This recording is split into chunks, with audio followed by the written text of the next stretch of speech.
সামনের সপ্তাহ বা তার পরের সপ্তাহের মধ্যেই গ্র্যান্ড ইন এডের বকেয়া ডিএডিআর নাকি না পাওয়ার খাতায় কি থাকবেন গ্র্যান্ড ইন এড কর্মীরা? চাতক পাখির মতো আর কতদিন তাকিয়ে থাকবেন রাজ্য সরকারের উপর? Hello friends, welcome to my YouTube channel the web education.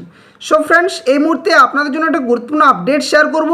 সেটা হচ্ছে গ্র্যান্ড ইন এড কর্মচারীদের এখনও পর্যন্ত ডিএ বকেয়া যেটা রয়েছে সেটা খাতা এখনও পর্যন্ত খোলেনি। অর্থাৎ কেএমসি এলাকাভুক্ত যে সমস্ত পেনশনার, ফ্যামিলি পেনশনার রয়েছেন, তাদের যে বকেয়া ডিএডিআর দেওয়ার যে নোটিফিকেশন সেটা জারি করলেও এখনও পর্যন্ত বারংবার বঞ্চিত হয়ে থেকেই গেছেন এই গ্র্যান্ড ইন এড কর্মচারীদের সকলে। তো কি কি আপডেট উঠে আসছে সমস্ত বিষয়গুলো এক এক করে শেয়ার করার চেষ্টা করব। কবে পাবেন আপনাদের বকেয়া ডিএডিআর, এই সমস্ত তথ্য এই ভিডিওর মধ্যে দিয়ে শেয়ার করব। তো সকলে ভিডিওটা শেষ পর্যন্ত দেখুন, কেউ স্কিপ না করে। আর যারা চ্যানেলে নতুন ভিউয়ার্স রয়েছেন, এই ধরনের গুরুত্বপূর্ণ নিউজ, কেস আপডেট, নোটিফিকেশান সংক্রান্ত তথ্য পাওয়ার জন্য অবশ্যই বলবো চ্যানেলটি সাবস্ক্রাইব করে পাশে থাকা বেল নোটিফিকেশন করবেন। তো চলুন ডিটেলস আলোচনা করা যাক কী কী বলা হচ্ছে। তো দেখুন, বকেয়া ডিএ অর্থাৎ ডিয়ারনেস অ্যালাওয়েন্স, বেতন বৃদ্ধি, শূন্য পদে নিয়োগ সহ একাধিক দাবিতে বহুদিন ধরে আন্দোলন চালিয়ে আসছেন রাজ্য সরকারি কর্মচারীদের একটা অংশ। সম্প্রতি সরকার পরিবর্তনের পর তাদের ডিএ বেড়েছে এক ধাক্কায়। বাজেট থেকে অতিরিক্ত 20% মহার্ঘ ভাতার যে বৃদ্ধি সেটাও কিন্তু ঘোষণা করেছে রাজ্য সরকার। আবার সুপ্রিম কোর্টের নির্দেশ মতো বকেয়া ডিএ মেটাতে শুরু করেছে সরকার, যার পরিপ্রেক্ষিতে আপনারা দেখেছেন যে কেএমসি এলাকাভুক্ত যে সমস্ত পেনশনার, ফ্যামিলি পেনশন রয়েছেন, তাদের যে বকেয়া ডিএডিআর মেটানোর যে নোটিফিকেশন সেটা গত কয়েকদিন আগে রাজ্য সরকারের তরফ থেকে জারি করা হয়, যেখানে 100% নিউট্রালাইজেশন হিসেবে 50% বকেয়া ডিএডিআর মেটানো হবে। এছাড়াও আরও অন্যান্য কর্মচারীরা বকেয়া ডিএ অলরেডি পেয়ে গেছেন।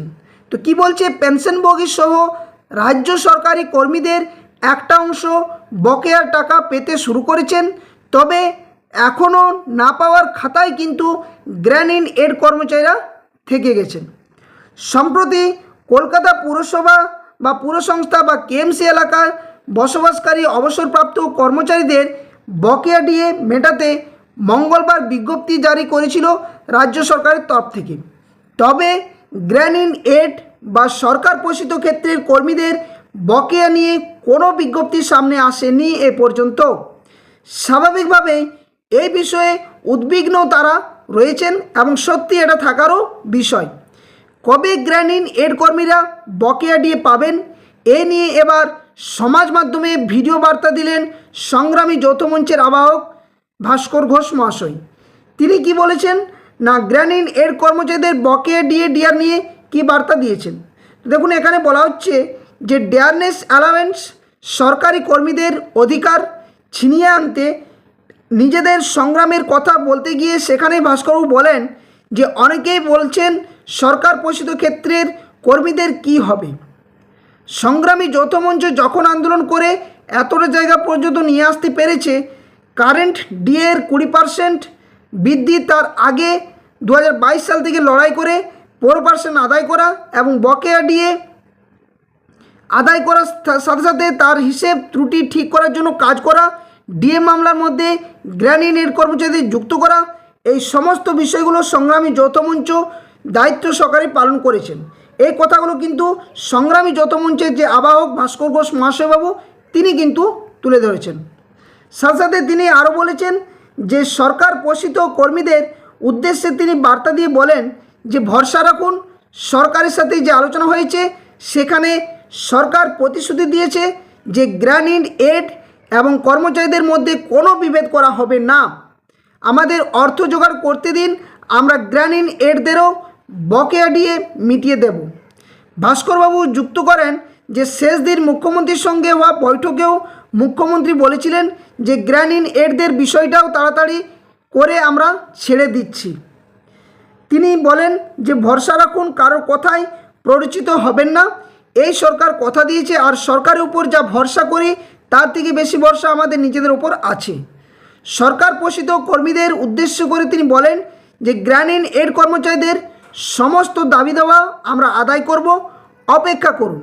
হয়তোবা সামনের সপ্তাহ বা তার পরের সপ্তাহের মধ্যেই গ্রামীণ এড কর্মচারীদের জন্য যে নোটিফিকেশন সেই নোটিফিকেশানে কিন্তু বের হবে, অর্থাৎ যে নোটিফিকেশান সেটা কিন্তু বের হতে পারে বলে একটা জানা যাচ্ছে। যদি সরকার বকেয়ার 50% এই সময়ে না মেটায় তাহলে আদালত অবমাননার মামলা করারও হুঁশিয়ারি দিয়েছেন সংগ্রামী যৌথ মঞ্চের আবাহক। তো আপনারা বুঝতেই পারছেন যে নিশ্চয়ই কিছু না কিছু একটা ভালো আপডেট হয়তো উঠে আসবে, যার পরিপ্রেক্ষিতে সংগ্রামী যৌথ মঞ্চের আবাহক ভাস্করবাবু মহাশয় তিনি কিন্তু বারংবার বলছেন যে গ্রামীণ এড কর্মচারীদের কথা কিন্তু আদালতে যখন বারংবার তোলা হয় সেখানেও যদি উপেক্ষা করা হয়ে থাকে, আগের সরকার যেভাবে বঞ্চনা করেছেন বর্তমান সরকার কিন্তু সেটা করেননি। বারংবার সরকারের তরফ থেকেও জানানো হয়েছে যে একটু সময় দিন, আপনাদের ব্যাপারটা নিয়ে যেমন ভাবা হচ্ছে তেমনই খুব দ্রুত আপনাদের যে বকেয়া টাকা সেটাও কিন্তু মিটিয়ে দেওয়া হবে। তো এখন দেখার বিষয় সামনের সপ্তাহে অর্থাৎ যে পরের সপ্তাহ রয়েছে বা আরেক সপ্তাহ যদি ধরেই নেওয়া যাক, অর্থাৎ এই মাসের শেষ পর্যন্ত যদি বকেয়া ডিএ সংক্রান্ত গ্রামীণ এড কর্মচারীদের কোনো আপডেট না আসে তাহলে অবশ্যই এটা নিয়ে আদালতের দ্বারস্থ হতে চলেছেন সংগ্রামী যৌথ মঞ্চের তরফ থেকে। তো এই ছিল আপনাদের সামনে সম্পূর্ণ গুরুত্বপূর্ণ যে আপডেট। এখন দেখার বিষয়ে আপনাদের এই চাতক পাখির মতো তাকিয়ে থাকা কতদিনে মিটবে এবং কতদিনে আপনাদের এই চাতক পাখির মতো যে তাকিয়ে থাকা জলের যে এক বুঁদ পাওয়া সেটা পাবেন। তো ভিডিওটি ভালো লাগলে অবশ্যই ভিডিওটি লাইক করবেন, বাক্সে শেয়ার করবেন।